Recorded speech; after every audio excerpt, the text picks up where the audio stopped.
За, сайн байцгаана уу та бүхэндээ гээгийн өдрийн мэндийг хүргэе.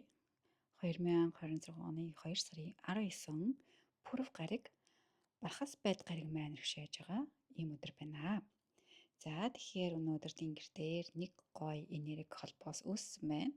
Та бидний харж байгаагаар сар маань загсны ортоосоо бидэнд боломжийг хайрлаж буй ийм гоё энергитэй холбогдсон байна. Тэр боломж нь юу байна вэ гэхээр Тэнгэрийн ван гариг маань үхрийн ортод байгаа энэ энерги. За энэ ямар боломж юм бэ гэхээр бид нар мэдж байгаа тийм ээ.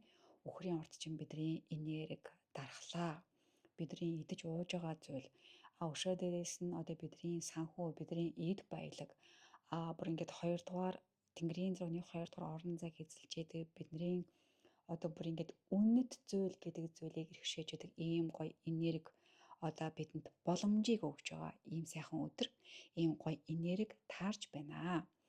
За тэгэхээр цөмөрөтэй ийм сайхан өдөр чинь яах вэ гэхээр болж үг гэх юм бол юмыг айгуу сайхан бэлгшээх хэрэгтэй. Юмыг ерөөсө хүчилж болохгүй. За тэгээд бүр ялангуяа ийм гоё энерги байгаагаад бүр идэж уухай их байлгаж болохгүй. Яг идэж уугаа маш зөв тааруулж байж энэ гоё энергийг өөртөө яг зөв оруулнаа, хүлээж авнаа гэсэн үг.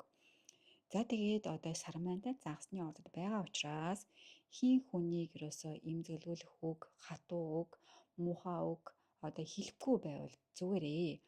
Зөөлөн маш ухаалаг тийм нэг хүний нэг далд хүнтэй, сүнстэй тэр нэг хүний зөөлөн зан чанартай харьцдаг нэг тийм арга барил байдаг да.